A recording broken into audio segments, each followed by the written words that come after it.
Okay, we are live. We have attendees coming in. If you want to give them just a few more seconds to join.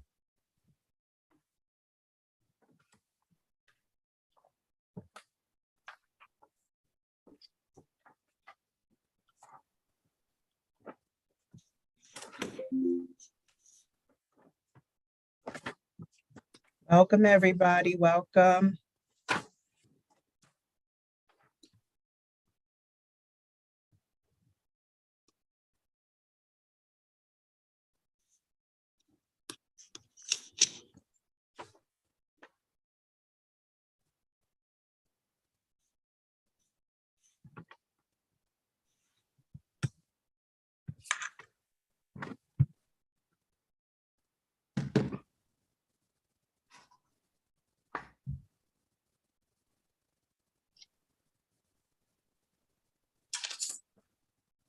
Everybody in, Sarah? We have about 32 people that have joined us so far. Welcome, everyone. We thank you for joining us for tonight's Affordable Housing Town Hall. We'll be starting in just a few minutes. We're going to wait for some more people to come on in the room.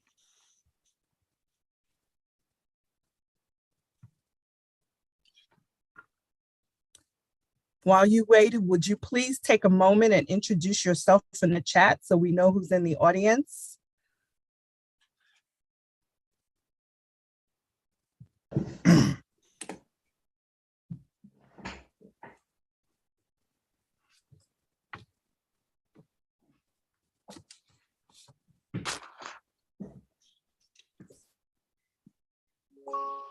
We welcome Councilwoman Tara Mosley and Councilwoman Linda Mobian. Thank you for joining us.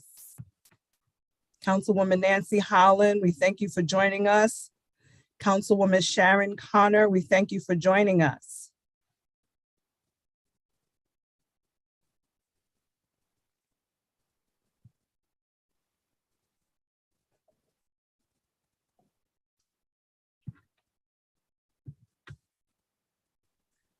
We're going to turn the program over to the President of Akron City Council, Margot Somerville. We are live streaming this gathering and it will be available on our YouTube channel after the gathering has been concluded. President Margot Somerville. Good evening. I just want to take the opportunity to thank you so much for joining us. This evening's virtual gathering is the first of 2 town halls during which we'll be engaging with you regarding affordable housing here in the city of Akron. The steering committee will work with Akron City Council, the administration, and the community to develop short and long-term strategies to ensure that Akron residents living in privately owned and managed housing that is publicly subsidized have safe, sanitary, and secure housing. An in-person town hall is also scheduled for Wednesday, June 22nd. We will put that information into the chat and we will also highlight that again at the conclusion of our meeting. We want you to understand that we know that your input is crucial and very critical to this process as we move forward in terms of addressing these concerns. So we are looking forward to hearing from you. And this is really your opportunity to share with us your ideas, your concerns, and your suggestions. After we hear from our members of the Housing Steering Committee, we just ask that you raise your hand using the raise hand function, which will allow you to speak. And at that time, our Chief of Staff, either Dr. Joan Williams or our Council Clerk, Sarah Biviano, will unmute you and will allow you to be able to address the steering committee here. So at this time, what we're going to do is we're going to turn it over to our at-large councilman, Jeff Fusco. Thank you, President Somerville. Thank you all for attending this evening. I'm here to discuss procedure and purpose in reference to the Akron Safe Housing Steering Team. The team was formed based on information that we've collected from the Akron Beacon Journal.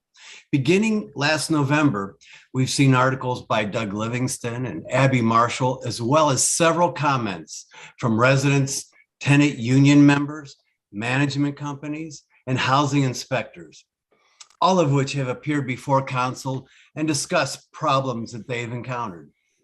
I want you to know that when you approach Akron City Council, we take your comments very seriously. That's why we're here today. We're committed to working with you, and we are committed to improve our affordable housing stock. We need to be in this together. The challenges are both disinvestment and no investment in some of our affordable housing neighborhoods here in Akron. I also want to apologize, excuse me, take this opportunity to apologize to those most affected in terms of how slow and laborious government can be. We all know this, everywhere from DC to Columbus, Columbus to Akron. But we're moving forward. I also want to recognize both Tara Mosley and Donnie Kamer, council representatives. They've shined the light on affordable housing problems that we have here in Akron and in their wards. Many council members crossed council boundary lines to inspect and to meet with residents in their wards. We have asked several management companies to make accessible the technology so that the residents can participate tonight. The steering team's focus is on publicly funded, privately owned, multifamily housing in the city of Akron. Please understand our benefits, our efforts will also benefit housing overall here in the city of Akron. We've already seen some of those results.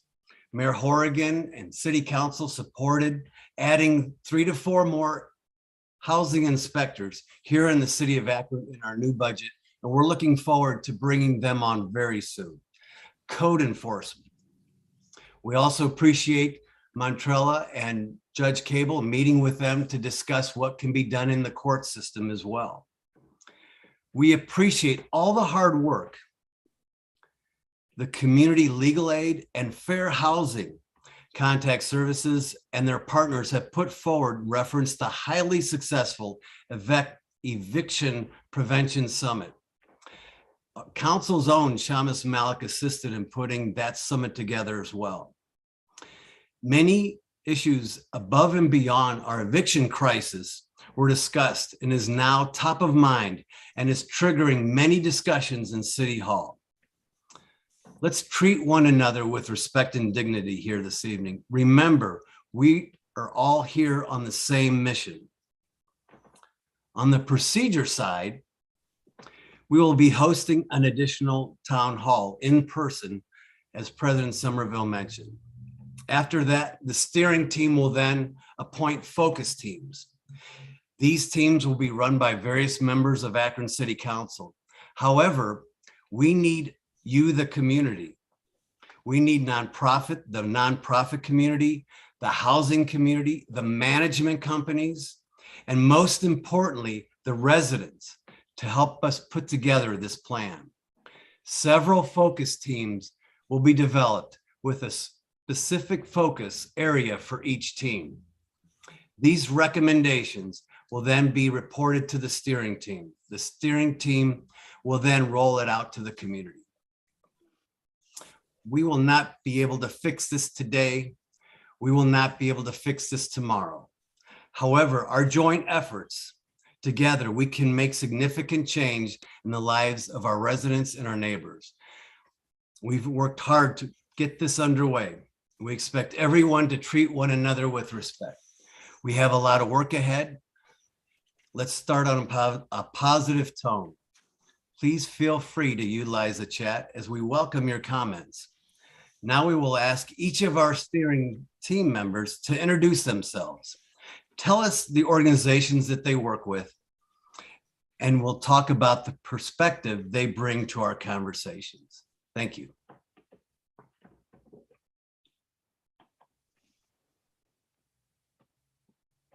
Shall I start? Thanks, Jeff. Thank you. We'll get I'm not sure started. I'll ask Roberta to start. Thank you, Okay. Roberta. All right.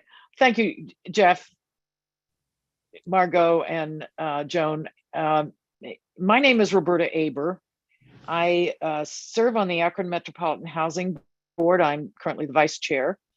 And I agreed to serve on the Safe Housing Steering Committee because I want to help the city of Akron explore and implement methods of holding private landlords accountable for the proper maintenance of their rental properties and to assure the health and safety of their tenants. And I certainly look forward to feedback, especially from tenants, on what their experience has been and how we might be able to help address their problems.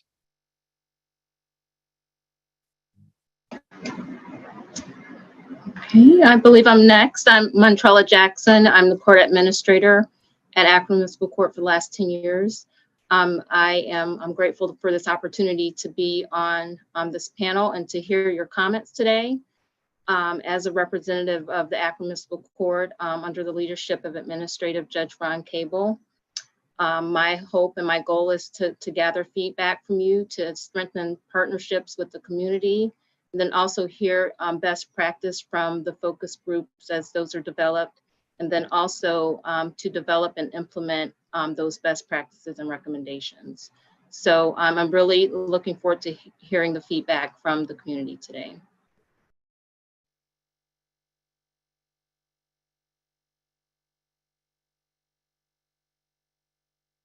Carolyn? Okay, I don't have the order in front of me. Hi, I'm Carolyn Behrman, and I'm a social scientist. And I think my role in this particular setting is that I've done a great deal of research over the past 20 years in communities here in Akron. And my emphasis has always been on community engaged collaborative work. So my contribution is to focus our attention on ways to work with, not to point to, but to work with each other in the process of finding what the real challenges are, organizing that information intelligently, and then working together to understand what most appropriately would function as solutions to the problems that we're identifying. I know that there are a lot of people who are already deeply into this work, so this is listening and gathering information so that we can do a good job and not reinvent wheels.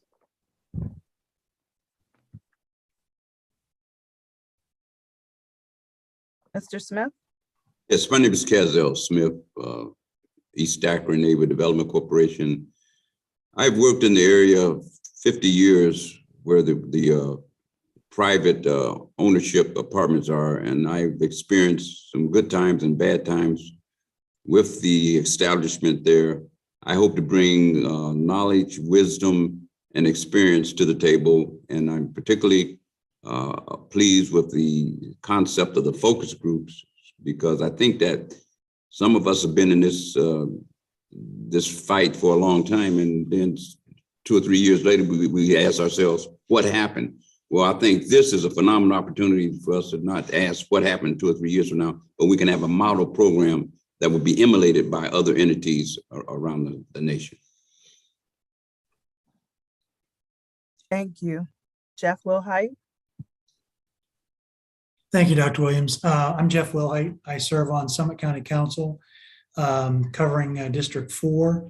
I'm also the Executive Director of Family Promise of Summit County. We assist homeless families with children get into sustainable housing, and that's been our focus as a nonprofit organization. We've also begun a program. It's called Survive to Thrive Destination Home Ownership. One of the goals is to move our families from a situation of the emergency situation of being homeless, to get them to a point of actually being able to own a home. We're renovating homes that we're buying from the Summit County Land Bank and working towards that goal. I was more than happy to agree to serve on the committee because it is a problem. It is a current problem, and one that we all need to pull collectively together to see what kind of solutions we can come up with. So I'm hopeful that through this process, we'll be able to come up with some situations that first and foremost assist the families that are in the situation that they are in the community, get them into warm, safe, and dry housing. That's everybody's and should be everybody's goal here. So looking forward to hearing the comments as we go forward and pulling together some solutions. Thank you, Jeff. Before we get started, we want to acknowledge the presence of Mr. Herman Hill, who's the new Executive Director of AMHA, and Michaela Holly, who is here representing Senator Sherrod Brown's office. Again, if you have not already done so, please introduce yourself in the chat. We had a question about whether this recording would be available. This session is being live streamed and it will be available afterwards on Council's YouTube channel. As we prepare to hear from you, we ask that if you haven't again, please introduce yourself in the chat so we know who's in the audience. And before we receive your comments, suggestions, and questions, we'd like to share again, please use the raise hand feature to express your interest in addressing the Safe House Committee team. Clerk Viviano and I will be taking turns unmuting and acknowledging each speaker. You will have 3 minutes to address the team members. Please make sure your camera is on. Please introduce yourself, describe your experience, and offer any suggestion and recommendations that you have. And please keep your comments respectful.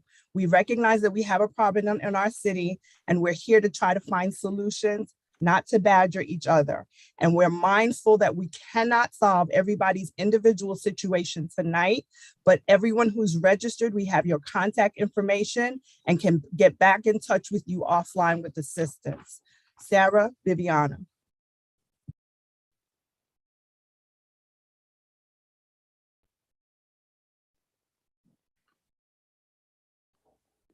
Yeah, I'm scrolling through. I don't see any hands raised yet. You could please use the raised hand feature. I have one now. I see James Quinn. Hi, why wasn't Freedom Block invited to speak at this town hall? They've been doing the housing justice fight and the eviction fight in Akron for a long time. I think hearing their perspectives would be really important to solving this.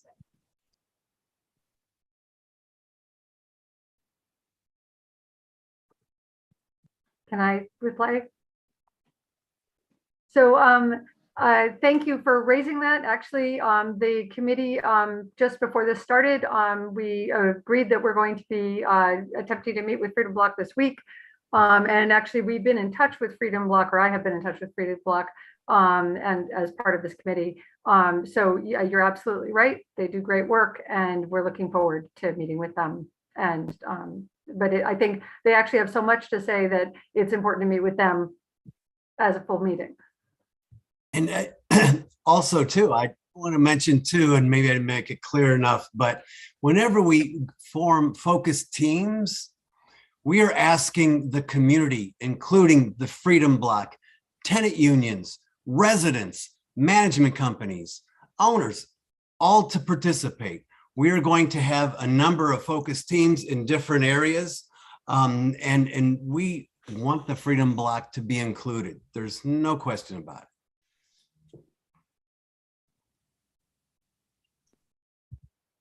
Mr. Robert Thomas, you have your hand raised.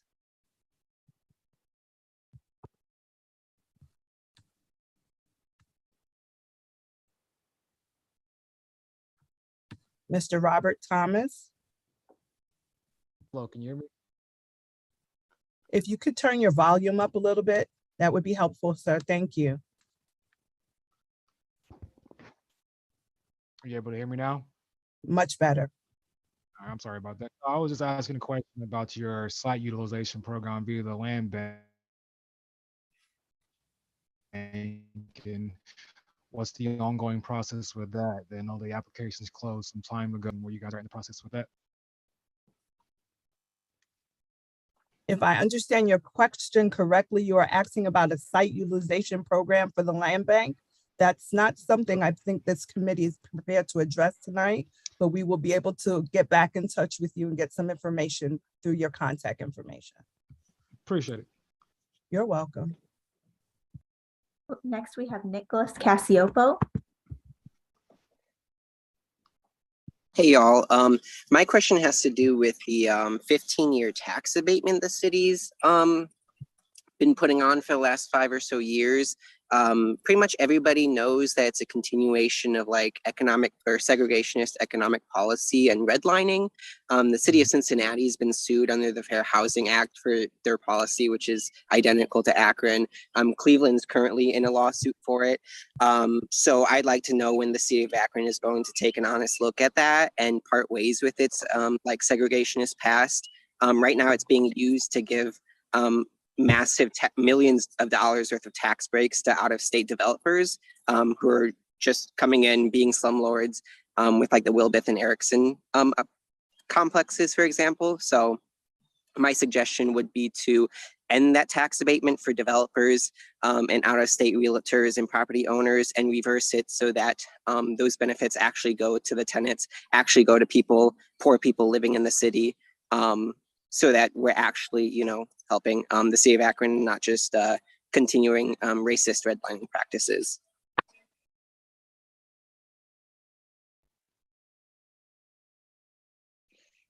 Thank you for your comment, Mr. Capioso. As we indicated earlier, this particular forum is about the publicly owned, privately managed housing, not the tax abatement issues that we are, but we will take your comments under advisement and share them with the rest of council as we prepare the transcript from this meeting.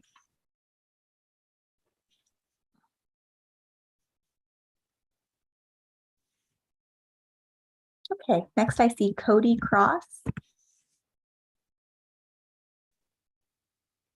Okay, it's telling me that you're using an older version of Zoom. I'm going to promote you to panelist so that we can hear your comments.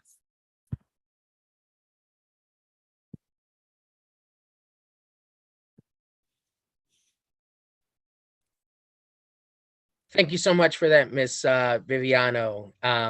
I really appreciate it, and I'd like to thank the committee and everyone in attendance for giving me the opportunity to speak today. And I want to thank Mr. Quinn for his question earlier, because I also was concerned about Freedom Bloc not being invited to participate on this committee, so that knowing that council will soon reach out to them and facilitate some sort of partnership, that's really great. I live in the same neighborhood as the Wilbith, Arlington, and Erickson apartments, and I have relatives that stay in both apartments. And so there were a few issues that I wanted to raise. Number one is I've spoken to several residents while canvassing in the community, and they're being charged back rent for months while they haven't been notified of any rent change. My aunt specifically reported while recording on her phone a change of income multiple times, and they have not notified her of her rent change. And several other people in the same circumstance have been charged back rent. So that's my number one concern. Additionally, from that, myself and others have been the victim of police intimidation while in these neighborhoods. There's been an increased police presence and sheriff presence in these communities. And while I believe they have failed to prevent any crime, because we still have the same or similar rates of gun violence and other crime in these communities, I do believe there is a significant amount of police intimidation. Nearly every resident that I've spoken to has said they are afraid or intimidated by the increased police presence in these communities, and they do not believe that it is actually making the community safer. My aunt lives in the Wilbith Arlington homes, and when it rains, it floods in her front porch and back porch several inches, almost a foot. almost going underneath her front door. And when it's cold, that water freezes over, making it a safety hazard. If there's a fire, if she has to leave quickly, she can slip and fall. She's also disabled, so that presents an additional concern there. I also wanted to raise an issue about the distance of the union meetings. The space that Wilbeth had given union members to meet is under renovation. And so anyone who has transportation issues is unable to meet in this community. And I believe that we should be trying to find ways to include more members in this process. I think it's great that with the focus groups, you're going to invite tenants to be a part of the conversation, because I think that's essential. Any solution moving forward is going to require tenants. It's going to require people who have experienced these things. Again, I just wanted to thank the committee and everyone in attendance. That's all.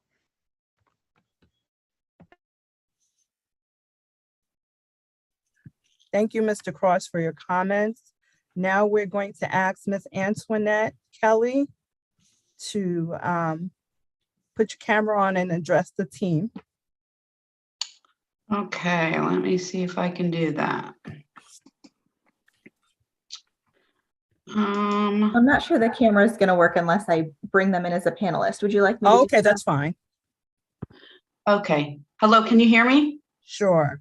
Okay, thank you so much for allowing me to speak. My question or concern actually for jumping into this webinar, I do think finding affordable housing is an issue. I'm wondering, is there a way, because I just purchased a home last year. It used to be a rental that's in the Akron Ellett area. I have several rentals around me. As a realtor, I also noticed there are several, would you say, deadbeat landlords. Is there something we can do about how many rentals you have on a street, or how many rentals we allow one person to have and continue not to put the money or care for the rental? So that mine is, I guess, maybe from a legal standpoint. One, can we do something about, I don't want 20 rentals on my street. At least with HUD or what's the other one? It's the First Look, Fannie Mae. They give the opportunity to sell the home to an owner occupant first. So that's one way to kind of spread it out, not making everything to a renter or a landlord. But then the other thing is not have so many, and maybe have a better check on those people that are the deadbeat landlords that are buying up all these rentals. It maybe after 3, you have a different implementation for that person. Regardless, they can own it outright. It's not under, government, but maybe we should take a look at, you can't have 5 and not do any upgrades to your houses in 10 years. So that's really where my concern came from. That's not bad, the deadbeat landlord registry. Thank you, Ms. Kelly. Is there a committee member that would like to respond to Ms. Kelly? Not so much to Mrs. Kelly, although I understand where she's going with that. My question was to Mr. Cody, when he mentioned that folks are being forced to pay back rent. Was that rent that was supposed to be suspended during the COVID period, where that was suspended for a while? Is that what you're referring to, Mr. Cody, in terms of folks being charged for back rent?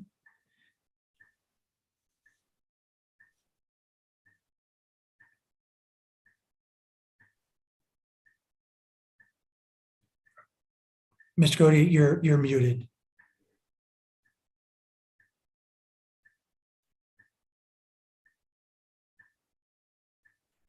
I'm going to send you a prompt that's going to ask you to unmute. I'm sorry, did I raise my hand again? No, I had a question for you, Mr. Cody. Oh, I'm sorry, go ahead. Can you repeat your question, please? I'm sorry, Mr. Cross. This is Jeff Wilhite. You had mentioned that folks are being charged back rent. Are you referring to rent that was suspended during the COVID period where there was a hiatus on paying rent? Is that the back rent that you're referring to? Thank you, sir, for your question. And no, in my aunt's predicament specifically, she reported a change of income back in December, and they have told her that her rent would increase, but have not notified her of the rent increase for all of these months. And there are several other tenants that I've spoken Right. to that have experienced a similar situation. And then Wilbeth Arlington Homes would come to them saying, you owe back rent, or, you know, that kind of thing. You have to set up a payment plan for back due rent, when they were never notified of their rent change. She has her rent receipts and they never charged her a different amount, but have never notified her of a rent change. Okay, thanks for the clarification. I did not understand that. And also, there was a comment on a bad landlord registry. That would be an important thing to pursue. Under county council, we're looking at ways to address nursing homes and assisted living facilities that are not doing well by their patients. And one of the suggestions was to have some kind of a consumer guide for the community on those facilities who are providing quality care and who are not meeting the standards that are required. Maybe that's one of the items we can put on the list to investigate, if we can possibly do a registry, so that folks at least have the benefit of, before they sign a lease, they can have somewhat of an idea of how that individual is going to treat them as their landlord. Just a suggestion. Well, it's also important to note too that all landlords, excuse me, even if I remember correctly, single family, you know, where ours is a little different here. We're talking about multifamily primarily. That's the focus. But all landlords are required to register both with the county and the city, with both. Just register in general. And I think what we need to do is one of our focus teams can look at that and study that and see if we can find some best practices, which could include very well, you know, like if there's a landlord out there who's had problems in the past, that we have a list of those. So that's a great idea. And also I want to mention too that we have everyone's email address, if I understand correctly, from our administrators here, Sarah and Joan. We have those, and some of the comments we may not be able to get to tonight altogether, but we will be inviting everyone, of course, to the next town hall meeting. And those that are interested in terms of the focus teams, whenever they're eventually put together, we're going to make sure you're included in those conversations as well, if you so choose. So this is just really, truly a first step. Thank you. Ms. Jackson, you have your hand raised. Yes, I noticed in the chat, someone mentioned the website justfixnyc.com.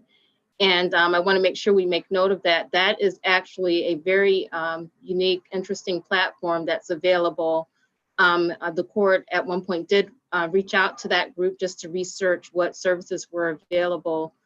They were a small organization at the time, just in the New York area, but that would be something I would hope that we could make note of as a good best practice program.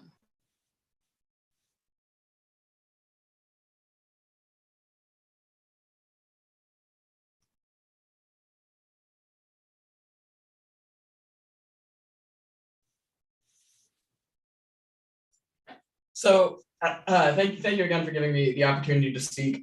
I had a point about Redwood. So looking at Redwood as a company, they have over 32 properties across the entire United States. This is in multiple states like Alabama, Hawaii, Washington. And in many of these properties, the people living in their properties are suffering the exact same issues that are happening in the Wilbeth Arlington and the Erickson. For example, in Florida, in the Civic Towers apartment in Miami, those apartment buildings were recently condemned, and I can share an article that talks about how they were condemned and how residents are blaming Redwood.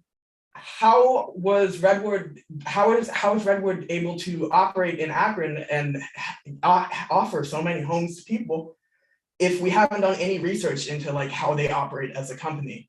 Because this is a pattern that they have of mistreating their properties. And I think if we don't fix this pattern, if we don't break this cycle, it's just going to continue. James Quinn, thank you for that question. That's a very good question.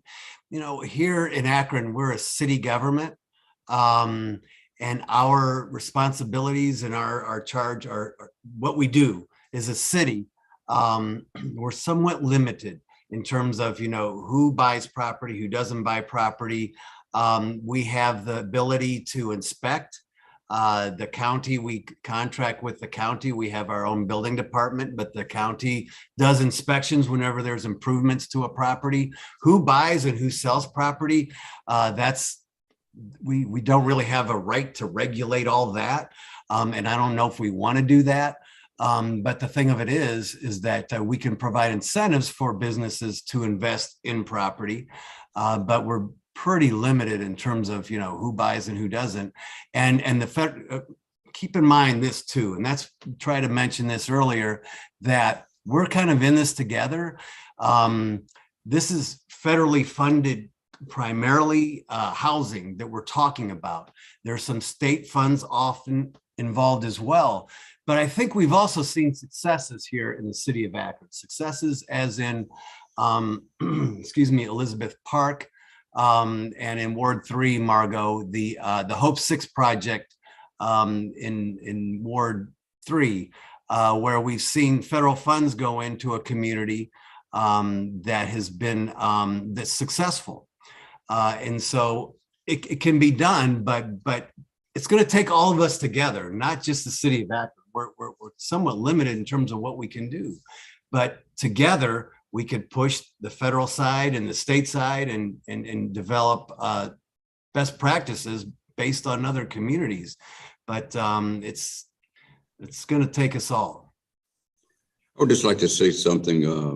I like that question because there's procedures for Akron Metropolitan Housing Authority and also procedures for Redwood. It is my understanding that the procedures for Redwood is not as extreme, as seriously taken as it is with AMHA. And so in talking to Dr. Ollie Jones, who had a agency up there, that was the ongoing problem, that the regulations are there, but they're just like not followed by HUD like it is with Akron Metropolitan Housing Authority. So I think we need to take a look at the regulations and the procedures and the protocol and see if Redwood is following them. And to my knowledge and the people that I talk to, that has not been the case. So at one time, it's my understanding that Akron Metropolitan Housing owned those apartments and they sold them to whoever, and then was sold again and again. The question is, my question is, why were they sold in the first place? Because this seems to be the crux of the problem, is that there's not enough control or influence for the quality of life issues up in those two developments. So we need to maybe the focus group can bring some of this out, and maybe we can just look at the regulations and talk to HUD, whether the regional office is, if it's in Chicago, whatever. We need to talk to HUD. The entire weight of the regulations need to be brought to bear on Redwood. And if I could just add, in the chat, Don Glennie has a very good point about the article this past weekend where folks can buy properties via Bitcoin, and that whole thing. I don't think any of us fully understand that process, which adds yet another layer of distant owners or people we don't even know who own these properties and probably would not have an interest in how they were cared for other than whatever return it brings for their Bitcoin. So could we add to the list so that we can get a full understanding of just what that means and how that works, and how we can prevent that from becoming even yet another distant owner, landlord owner that has no responsibility to the local community. I think we need to fully understand that too, because Bitcoin, as we all know, is becoming popular.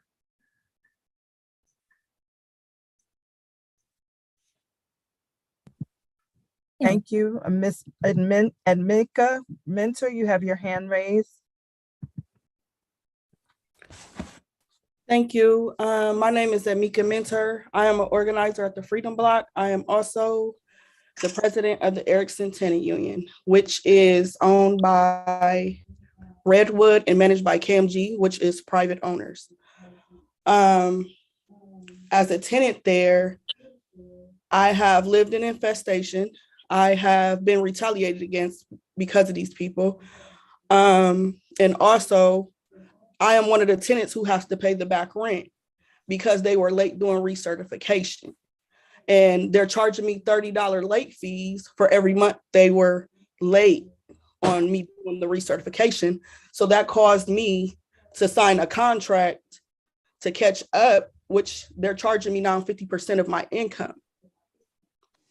So with that being said, I got CARES Act and they still sent me an eviction notice even after. They knew that I was under the care of CARES Act. So when you say, when we talk about affordable housing, 50% of someone's income is not affordable housing. And a suggestion is we could do research, like he said, on these out-of-town owners coming into the city and don't know anything about the community. Also, I wanted to touch on when they come and buy property, it should be inspected. As I talked to the CEO, Connie Mathis of KMG, she told me that the property was not inspected upon the purchase. So had the property been purchased, they would have known that it was uninhabitable and it should have been demolished a long time ago. So my suggestion is that we make sure that these apartments, these complexes are inspected upon a purchase. Thank you. Thank you for your Mrs. comments. Mentor. Go ahead, I'm sorry. No, I just want to thank her for your comment and give the committee members the time to address. Ms. Mentor. Yes, thank you. No, I'd like to talk perhaps offline, and Mika, in terms of the details, a little bit more information in reference to the back rent and this and that. And so, all that you had mentioned early on, would like to learn more about that. And I have your contact information and I'll reach out after the meeting. In terms of inspections, I guess, what I do know is that whenever purchasers often buy property, they inspect them before they, actually purchase them. And I do know that there's annual inspections from HUD on these properties as well. And we've had some discussion about that and exactly what that entails and how well of a job in terms of they do reference these inspections, but they are annually inspected. So, but I would like to learn more information about the late fees and the pro rata. It sounds like going back on the late rent. So thank you for your comments, though. Jeff, can I just follow with one thing? As I'm watching the comments go by, just to make sure that it's clear, that is exactly the sort of information that is invaluable to this process. So thank you, Admiki, for saying it. And you seem like you have a particular passion for problem solving in the one area. And so when this process moves to the point of creating these focus teams, that would be a great place for you if you had the time and energy to join and help gather the correct information, make the recommendations, and get these problems actually addressed. This is exactly what we're hoping for. Hey, I'm going to bring in Tom Ginder.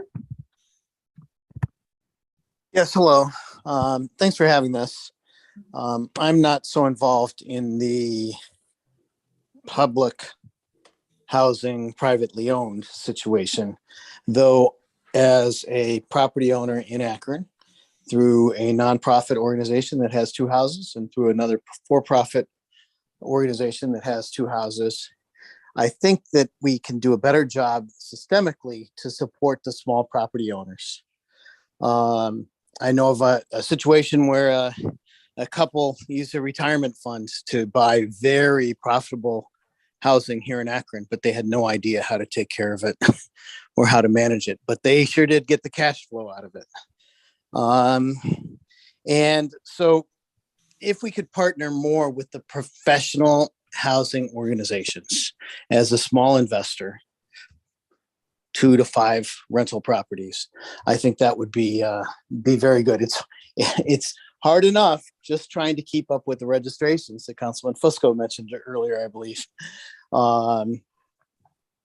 Other entities send you the addresses. We finally got that mailed out this year. It got better. But if there was more support for the small landowners to make sure that their housing is up to code, this couple that I knew of in Cleveland, they wanted to manage the property well, but they just didn't know how to do it. They just had a good investment. And secondly, as it relates to housing in general, I believe that we have to find a way to fund home purchases or loan against home purchases based on the value to rent a house. A house in the Summit Lane neighborhood might rent for $900, which might equate to a $90,000 value elsewhere, but it's a house that's worth $35,000. Yet somebody who wants to buy that house can't get a loan for it. But somebody who could pay cash, especially someone that lives out of state, can make a fortune.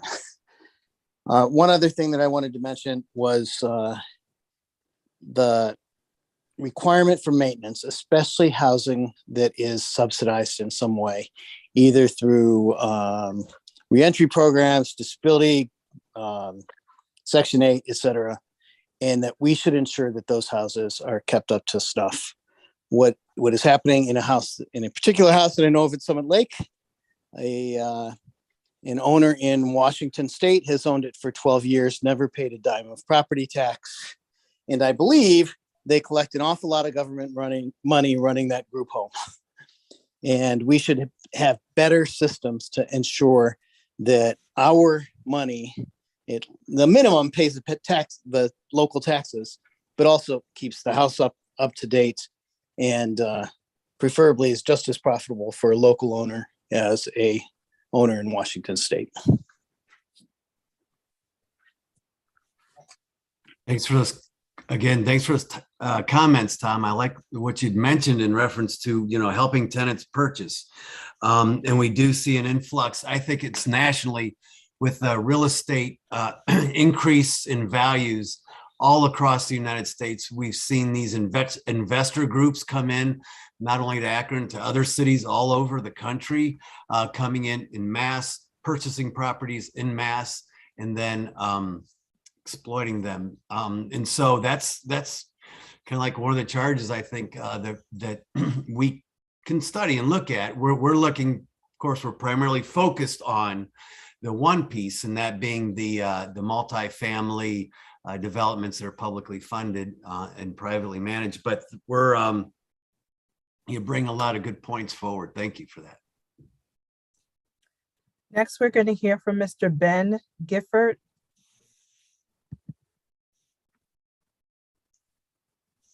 Hi, can you hear me okay? Yes, sir, we can. Hi. Okay, thank you for the opportunity to speak, and thank you for holding this. I wanted to circle back to something that was mentioned about incentives for keeping up property. I would definitely discourage pursuing that, as I think it's more often than not disproportionately giving extra taxpayer money to the wealthy who can already afford to own these properties, with certain exceptions for smaller owners who own fewer properties. But in general, it's going to, significantly transfer wealth that way. I think there needs to be more looked at, and I don't know what can be done on the city level or the county level legally, but to penalize the owners who do not keep up their property.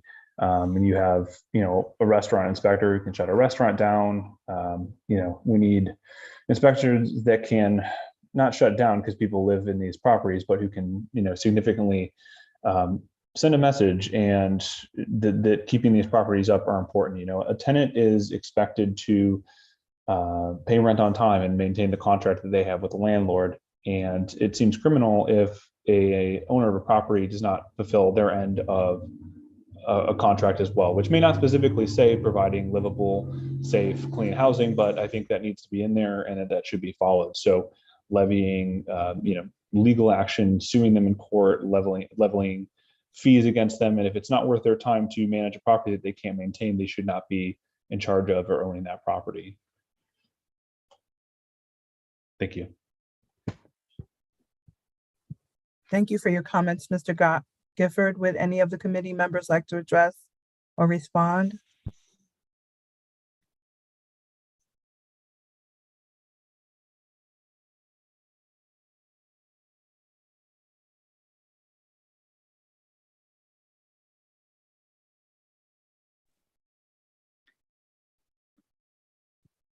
Ms. Winchester, you had your hand raised. Hi, my name is Kiana Winchester, and I am the Vice President of the Erickson Tenant Union.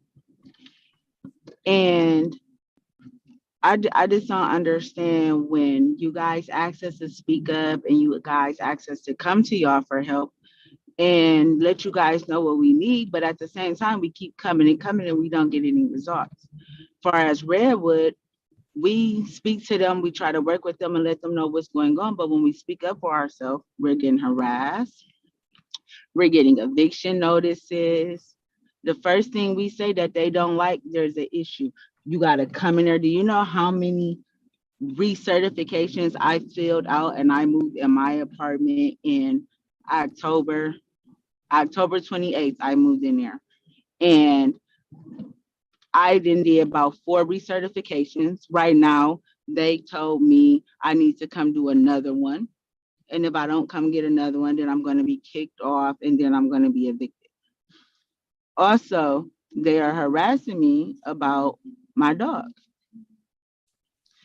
I don't understand about Redwood. I don't understand none of this. I don't understand. Like, we keep yelling out, we keep speaking out, but nobody is helping us from city council all the way down to whomever.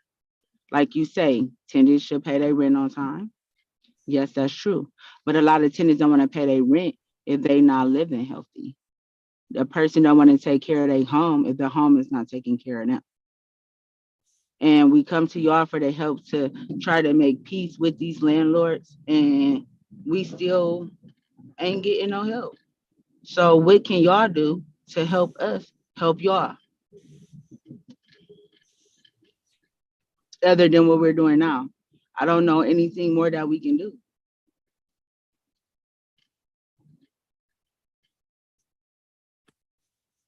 If I could just respond, I just wanted to thank Kiana because you are doing exactly what it is that we need you to do. Akron City Council, the administration, and this committee, we are committed to really doing a deep dive, right? We want to hold our landlords accountable, right? But we want to go beyond that. We want to look at our codes that are currently on the books, seeing how we can modernize those things, right? Seeing how we can change those, putting some teeth in places so that we can really make sure that we're holding landlords accountable. So you are doing exactly what we need you to do. And you're going to continue to give us these suggestions so that we can continue to try to figure out some short-term strategies and also some long-term strategies to address some of the housing issues here in Akron. So again, I thank you so much for sharing as much as you have thus far.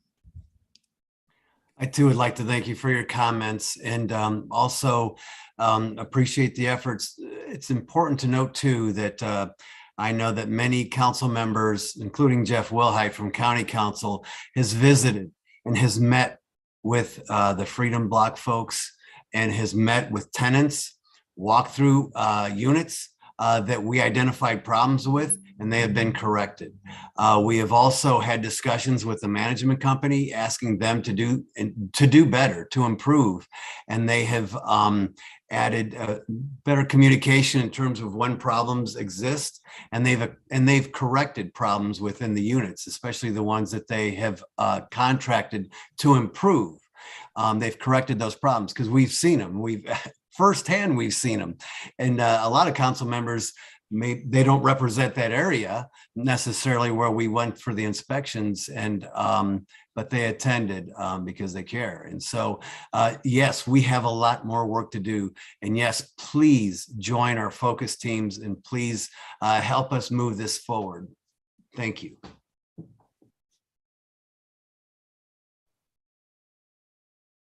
Next, we have Dee McCall.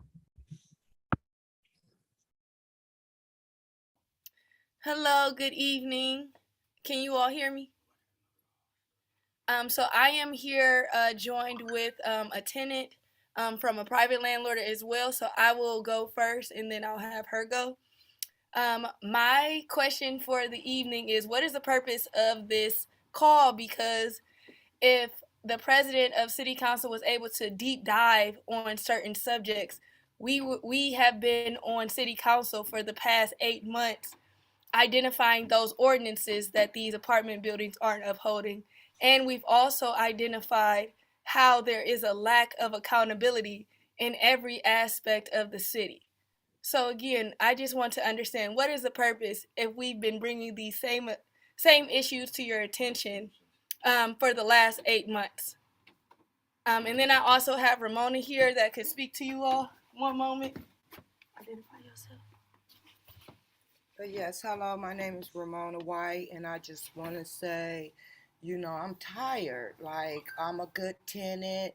I pay my rent. I help with my own hard working money to help the landlord fix up their property.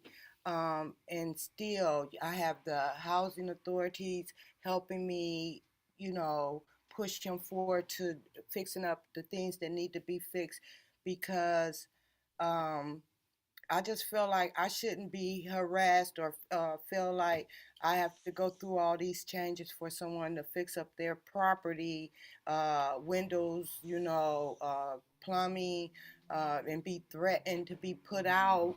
I don't know what else that I can do to get them to, handle their responsibilities as like they supposed to. Should no woman have to live in that type of situation? And they live by themselves. They go to work, they pay their bills, they pay their rent, they help their landlords with their property, keeping it to get fixing it up.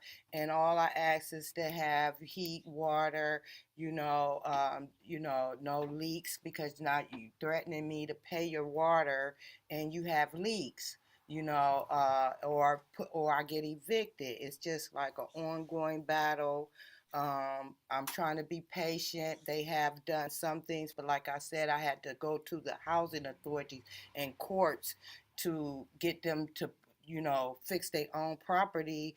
And I'm losing jobs and all of that because you're coming in and out of the property with all these different people. We already done got some things done, but I'm still feeling like I'm walking on eggshells because they still haven't fixed the plumbing problem. And this is the reason why they were threatening me that they was going to evict me if I didn't pay their water. And I just, wanted to stop. Like, I don't want to have to go through this, them coming to get their rent money, or I'm just holding on to money orders or whatever, or I got to fill out a new lease. I just want to take it to a legal advisor to make sure I'm not getting, pushed around or mistreated or signing something that I don't agree to. And I'm waiting on them to bring forth the paperwork. If they want a new lease, that's fine. I just want a legal advisor to help me with that, and not have a problem with my landlord by reaching out, getting help through the housing authorities or anybody in the courtroom if I need help with him about him doing the responsibility, take care of the responsibilities he's supposed to take care of. Can somebody answer these questions?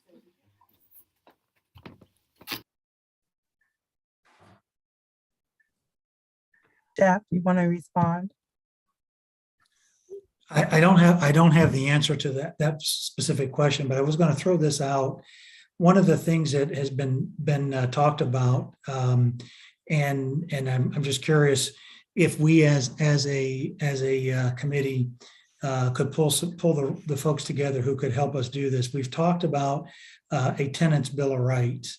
That's been something that I think if it's done right, we could get some meat on the bone, if you will. I'm not a legal expert. I don't know the legal input for that, but maybe as a suggestion that the folks that are involved in this issue, could we focus on working on that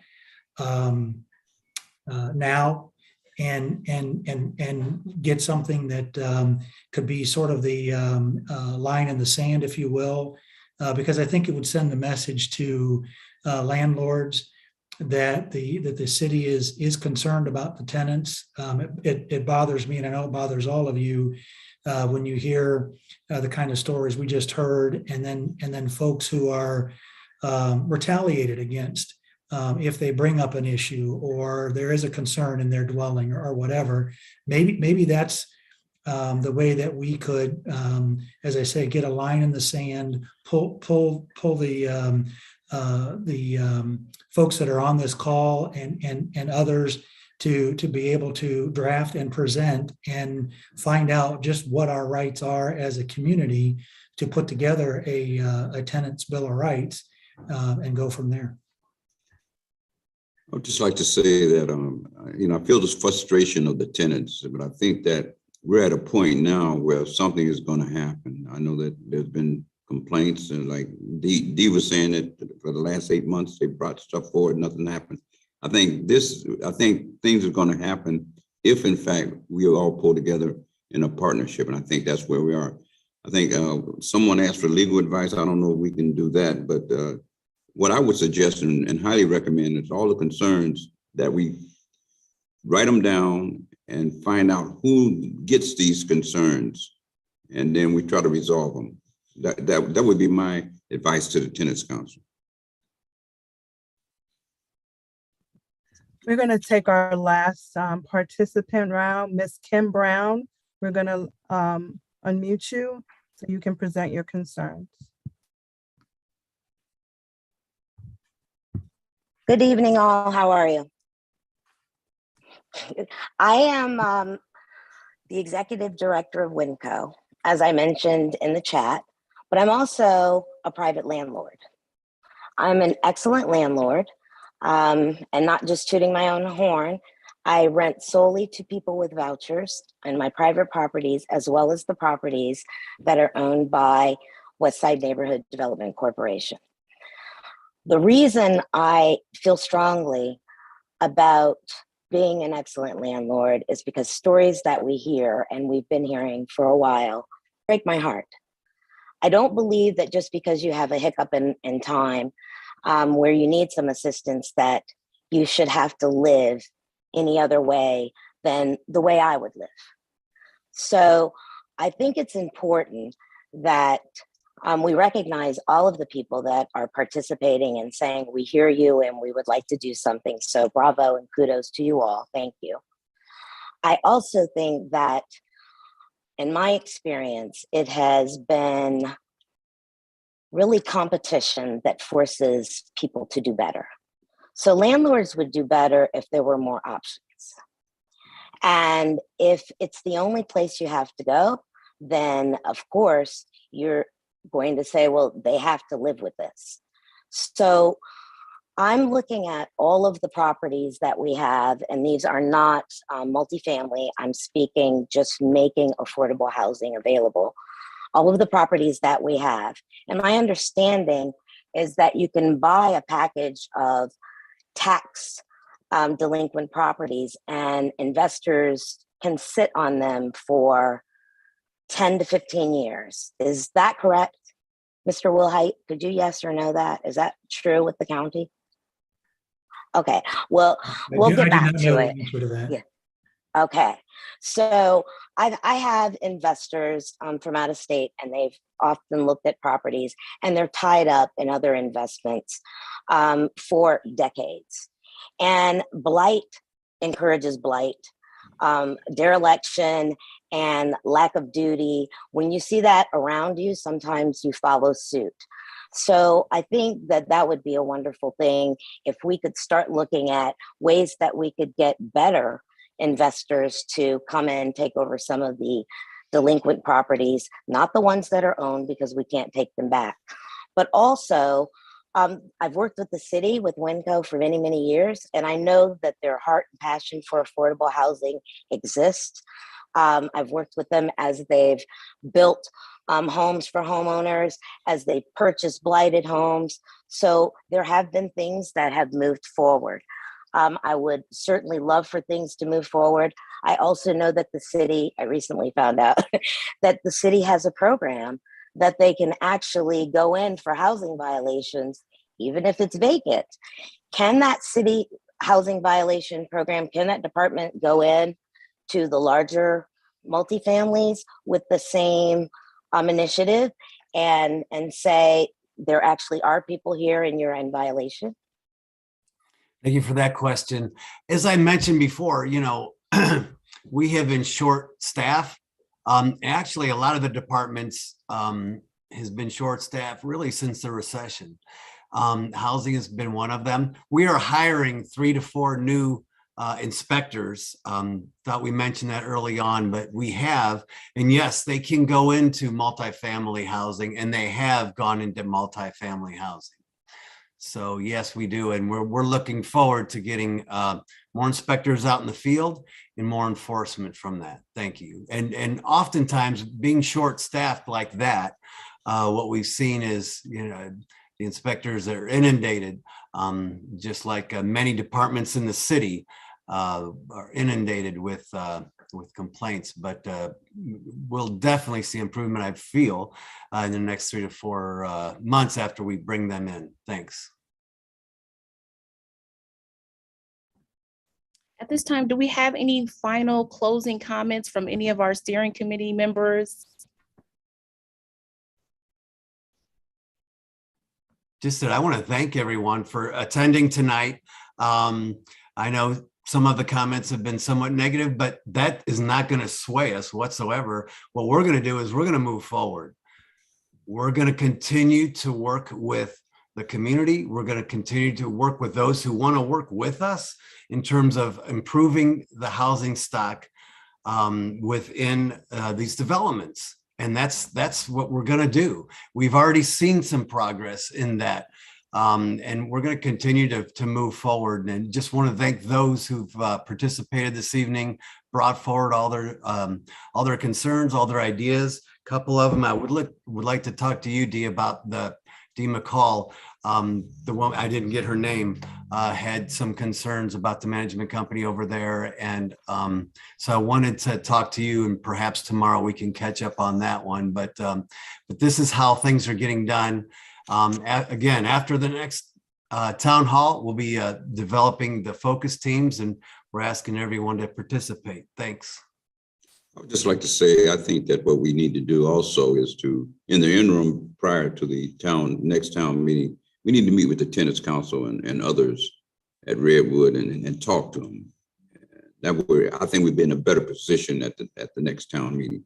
I think that the voices are not heard by the tenants, and that's their perception. Whether it's true or not, it's their perception, and perception is real. So I think we need to take the tenants more seriously and embrace them and empower them so they can advocate for themselves. And I would just like, I'm sorry, someone's speaking. I would just like to add, you know, I haven't been in on all the discussions, but what's clear is that this is a bigger issue than just one organization. And so I'm just happy that all of us have come to the table, and that in just reading the chat, listening to all the resources that are available federally and locally, it's clear that many of you that have experienced this know of many resources and best practices. And I think that's going to be very helpful.